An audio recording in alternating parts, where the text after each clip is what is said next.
उसके लगा दो तो आपके सारे पाप नष्ट हो जाएंगे। भगवान का नाम कीर्तन और परोपकार, इससे बहुत जल्दी लाभ मिलता है। और बड़ी कृपा है कि आप इतनी छोटी अवस्था में सावधान हो गए कि पाप कर्म छोड़ दिए। नहीं तो कौन मानता है, पैसा के आगे कौन मानता है। राजा जब बड़े बड़े अधिकार पदों में आते हैं तो उनसे यही प्रार्थना करते हैं कि बस एक प्रार्थना आपसे है कि आप कभी किसी से घूस न लीजिए, किसी का अहित मत कीजिए। सबसे बड़ा ज्ञान है, मान लो आपके भारत के किसी पदों में है तो आप निर्दोष को दंड मत दीजिए, दोषी को मत बख्शिए पैसा लेकर, वो पैसा आपका सर्वनाश कर देगा। जो पैसा अधर्म आचरण से वो सर्वनाश कर देगा। तो जो गलती हो गई, मान लो जैसे आज तक हो गई तो अब हो गई, अब लो नसानी अब ना नसइयो, अब आगे से नहीं करूंगा, खूब नाम जप करो।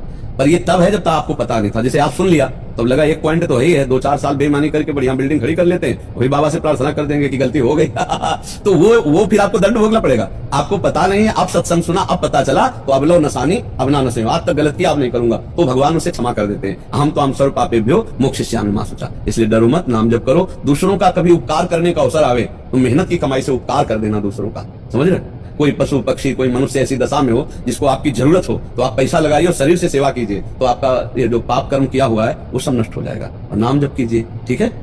दीपा जी आगरा से। सादर प्रणाम महाराज जी। महाराज जी जानना चाहते हैं कि सच्चे अर्थों में जीवन की सार्थकता किसमें मौजूद है, कैसे जीवन की सार्थकता को प्राप्त कर सकते हैं। हर समय अंदर ही अंदर भगवत स्मृति चल रही है। देवर्षि नारद जी के सूत्र को समझ लो, ये जीवन की चरम सार्थकता है। तदर्पिता अखिलाचारिता तद स्मरणेन परम व्याकुप्तेति।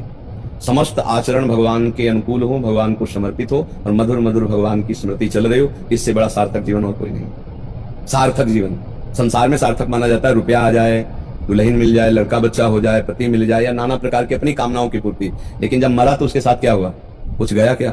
तो सार्थक तो नहीं वाला जीवन है ना। सार्थक तो तब होगा जब पूरे जीवन की कमाई उसके साथ हो, और वो कमाई होगी भगवान का नाम, भगवान की स्मृति, जो सत्कर्म करके भगवान को समर्पित कर दिए गए। तो सार्थक शब्द तभी है जब भगवान का भजन किया जाए, निरंतर नाम जप किया जाए। किसका प्रश्न था बताओ, आपको समझ में आया ना। सार्थक जीवन है जो नाम। कबीरा सब जग निर्धना धनवंता नहीं कोई, धनवंता सोई जानिए जाके राम नाम धन होए, कृष्ण नाम धन होए, राधा नाम धन होए। जब हम यहाँ से जाए तो खूब धनी होके जाए तो जीवन सार्थक हो गया। वो धन है भगवान का भजन, परोपकार, दूसरों की सेवा।